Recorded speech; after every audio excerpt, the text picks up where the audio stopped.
मेरी लाठी का हुनर इतना आगे बढ़ चुका था कि एक बार बस हल्का सा वार किया तो दूर खड़ा पहाड़ तक चीर गया। लेकिन मेरे गुरु ने मुझे देखा और गुस्से में मुझे बेकार कह दिया। उनकी बात सुनकर मैं हैरान रह गया, पर उन्होंने बिना कुछ समझाए मुझे पहाड़ से नीचे उतार दिया। जब मैं चला गया तब उन्हें असल में डर लगा था। उन्हें पता था कि अगर मैंने अपनी पूरी ताकत इस्तेमाल कर दी होती तो उनका हाथ भी बचना मुश्किल था। उन्हें डर था कि अगर मैं नीचे जाकर अपनी ताकत दिखाऊंगा तो पूरा संसार हिल जाएगा। इसलिए जाते वक्त उन्होंने मुझे एक पुरानी लकड़ी की लाठी दी और कहा कि मुझे अपनी ताकत छुपाकर एक साधारण इंसान बनकर रहना होगा। मैं नीचे आया ही था कि देखा कुछ गुंडे मेरे साले को पीट रहे थे। मुझसे रहा नहीं गया। मैंने उन्हें रोकने की कोशिश की, लेकिन उन्होंने मेरी बात को मजाक समझा और मेरे साले को मारने लगे। तभी मैंने हल्का सा हाथ चलाया और मेरी अंदर की ताकत ने उनके हथियार तक हिला दी। फिर मैंने अपनी लकड़ी की लाठी फेंकी और पल भर में सबको जमीन पर गिरा दिया। बाकी लोग डरकर भाग गए। जब मेरा साला होश में आया उसने पूछा कि वो लोग अचानक क्यों भाग गए। मुझे गुरु की बात याद थी, इसलिए मैंने झूठ बोल दिया कि उन्हें कहीं से खबर मिल गई और वो भाग गए। इसके बाद मैं उसके साथ घर गया। मैं अपने दिल में उम्मीद लिए था कि मैं अपनी पत्नी से मिलूंगा, लेकिन जो मैंने देखा उसने मुझे अंदर से हिला दिया। पूरा घर सजाया गया था और मेरी पत्नी किसी और से शादी करने जा रही थी, उसी इंसान से जिसने मुझे पहले मारकर खाई में फेंक दिया था। मेरे ससुर ने मुझे देखा और मेरी हालत पर हंसने लगे। उन्होंने कहा कि इतने सालों में मैं कुछ नहीं कर पाया और अब एक मामूली नौकर बन गया हूँ, लेकिन मेरे दिल में अभी भी उसके लिए प्यार था। मुझे यकीन नहीं हो रहा था कि वो मुझे छोड़ सकती है। मैंने उसका हाथ पकड़ लिया, लेकिन उसने बेरहमी से मेरा हाथ झटक दिया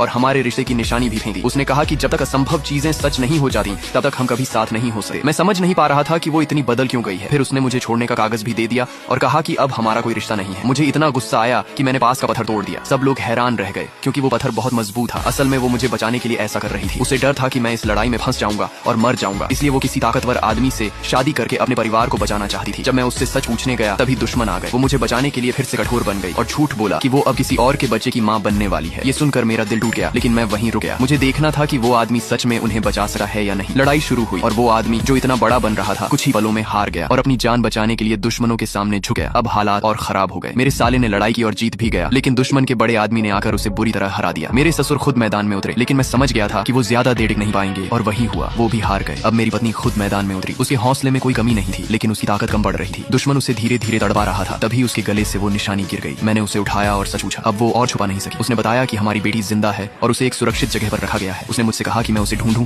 और यहाँ से दूर चला जाऊं। उसकी आंखों में दर्द था और मेरे दिल में आग। अब मुझे सब समझ आ चुका था और अब मैं चुप रहने वाला नहीं था।